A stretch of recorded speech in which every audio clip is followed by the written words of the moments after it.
Hey guys, Infidel1258 here. Today I want to talk about expectations around new summoners that are coming to the game. We understand that there's brand new reward cards that are coming to Splinterlands. We expect them to come within the next 30 days, sometime in October.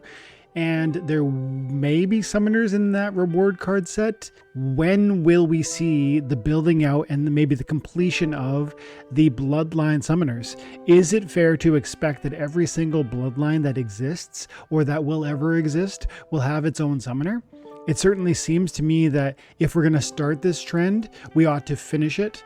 But it implies a certain degree of ramping up on the summoners that are related to Bloodline Synergies. And that has implications for thinking through card valuation that I want to talk about today. I hope that sounds interesting. If it does, stick around. Otherwise, check out the next video. So on the screen, we see some of the summoners. Actually, we see all of the summoners. But many of them do not have any Bloodline Synergy because this is a new piece of what Splinterlands has offered. Those of you who have been around, you know that for the longest time, a card was a card, a monster was a monster, a summoner was a summoner, and now we have Archons and we have units. It's a new distinction, new language. And with that sort of changing, there's been implementations of broadening out what it even means to be a certain splinter. Like a card can be on the death team and be simultaneously on the red team, as Lorcus implies by being able to draw on both. Or that's a tactic summoner with, being able to draw on two different splinters or elements. But then there's also monsters that just call you out if you are a Dracoshan or if you are an elf, and so I think it's really important to understand that means something fundamentally has changed about Splinterlands. It means that the cross-pollination of decks or elements or splinters or whatever language you want to use there opens doorways for player agency, for joy in collectability, for new utility where there lacked utility before, because we're talking about new possible synergies that might level up one card that was mediocre because it has some new connection with a different element.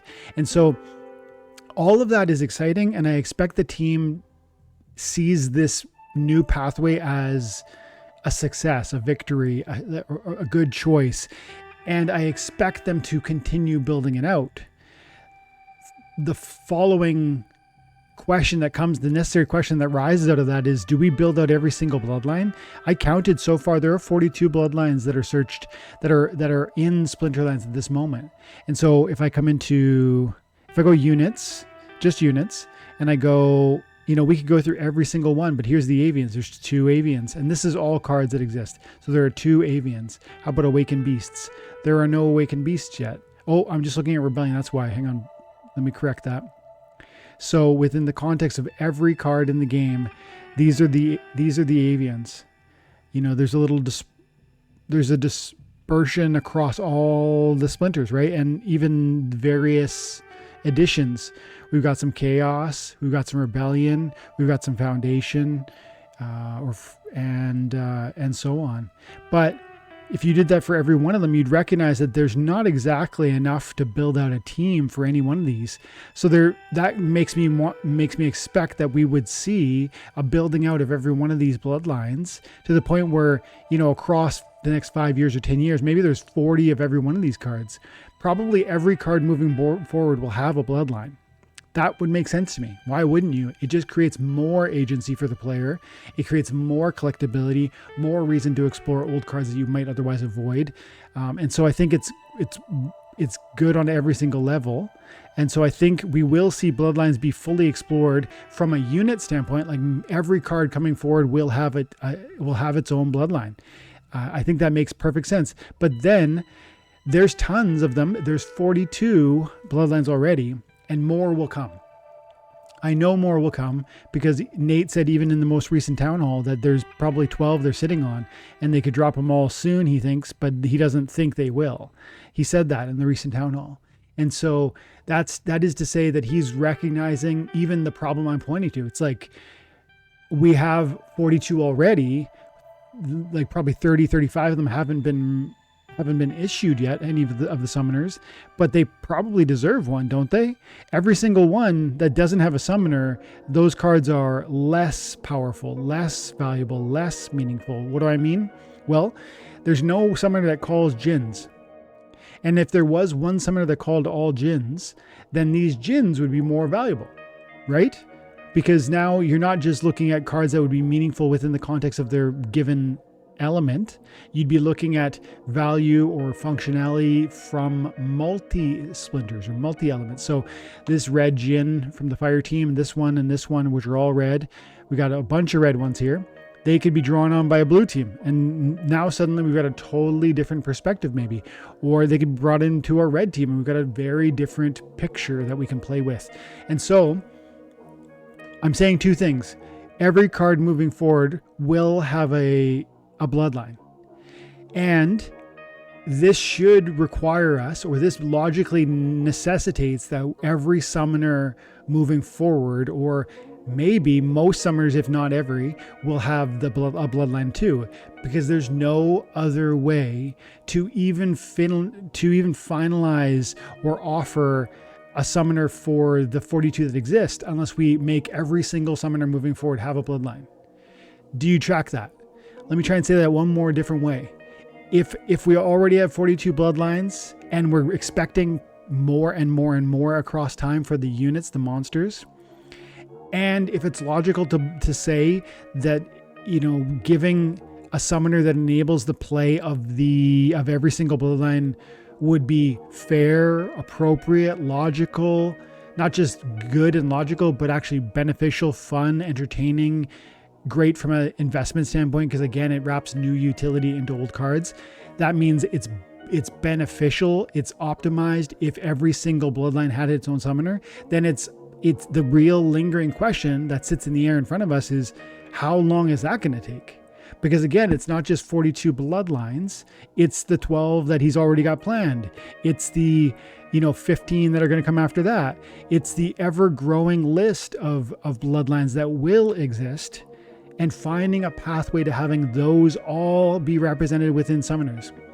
You could also ask the question whether the team will just make the choice. Maybe the team will make the choice, we don't need to have a summoner for every single bloodline.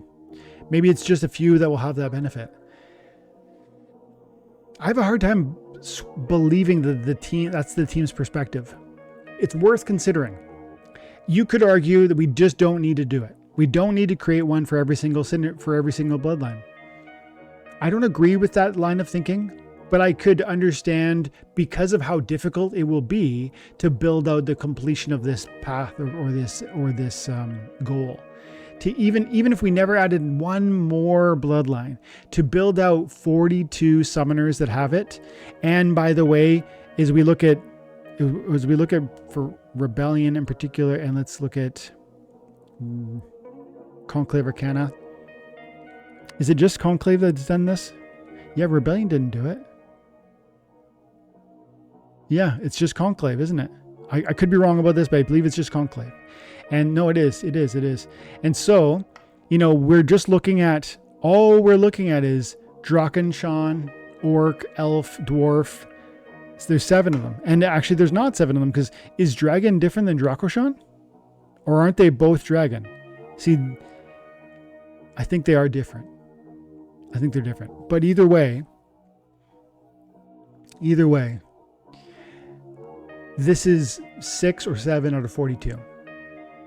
What does it look like to create 35 new summoners for this game that are going to represent the other bloodlines? Will that take 5 editions of cards? Because there's only in a major release, there are 7 regulars-ish, right? Like this is pretty standard with the 1 legendary and the 6 standards or regular rares. And then with the airdrops, you're going to get another 6 summoners. Is it 6? Yeah. And so that's 13. That's 13 summoners from 1 edition, plus a mini set, which is probably going to bring another 6 of them. So we're up to 19 for a main set and a mini set. But that means another 2 full rotations. Another 2, that's probably 4 more years to satisfy the bloodline synergies that already exist. if we agree that that's necessary, logical, justifiable, worth doing. And I think we should think it's worth doing. So then what does that tell you for that pathway? I think it tells us a couple things. One, we should be expecting almost every summoner moving forward to have a Bloodline synergy. That would be the only possible way we ever complete that. Two, we should probably be okay with the reality that many cards are not going to have a summoner for their bloodline anytime soon. And that might feel unfair for some of those decks or cards, but again, we have to think about it from the perspective of where these bloodline synergies are possible. More thoughtfulness and agency is available to the player, and the future potential for that development will just be in future building of new utility into old cards. So for now, it is what it is. For the future, it'll be a sparking or like a sprinkling of like new joy on old assets. I think long term this makes sense, but I actually believe we have to do more. This is one of the main points that I wanted to maybe move towards closing with. I think we have to do more than just wait on the next 2 full editions, because it's main set, mini set, main set, mini set, and by then we should probably maybe be able to cover every single bloodline exists. But we know we're going to expect new bloodlines that are going to come, and so we can't keep up. They can create new bloodlines faster than they can create new Bloodline Synergy Summoners, Bloodline Dominion Summoners, and so the reality to me is they should probably never release another summoner that doesn't already have a bloodline, that doesn't allow this synergy as a possibility, if they agree that these summoners are adding something deeply meaningful to the interplay, the agency, the entertainment, the collectability of Splinterlands assets. That's my argument. If the team agrees, they need to be really strategic about making sure every summoner moving forward has a bloodline dominion.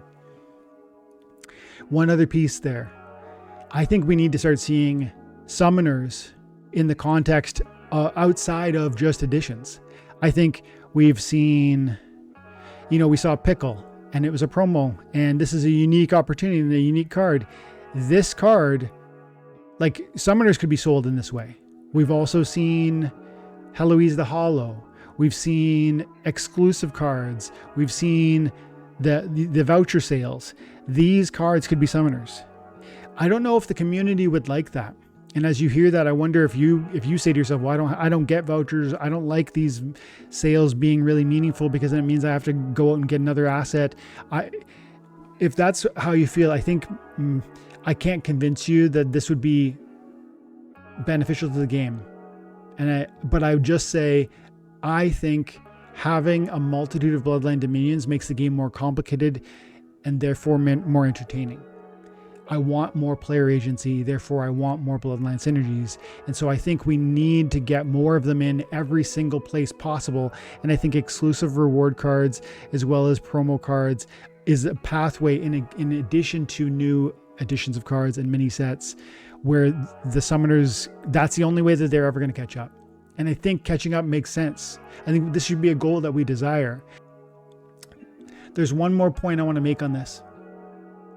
And this is a bit of speculation about what it would mean if we do build out these summoners. If we do grow the bloodline synergies, if we do increase the number of summoners that draw on bloodlines, especially as cards continue to come to the marketplace in Splinterlands, units be released in this game, every one of them having a bloodline, that's going to mean more and more and more interconnection, more and more and more complexity.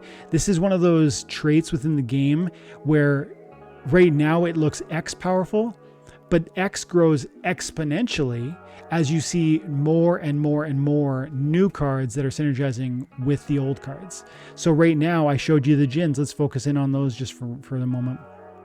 Bloodline Djinn. Right now, this alone is quite a few. As I showed you a moment ago, some of them have 5 or 7. This one has 4, 8, 16, 17 cards that are Djinn. And this is every card in the game that's ever been a Djinn. As we introduce one summoner that covers this, it'll have 17 new cards to draw on. That summoner is more impactful than the Avian, which only has 10 cards to draw on, 8 on top and 2 on the bottom here. And with that Avian example, there's only 10 right now, but if we see over the next 2 years or 4 years 30 new Avian cards, that summoner becomes exponentially more powerful, because it doesn't just have 20 or 30 new units to draw upon, but it has the interplay of those 30 or 40 cards.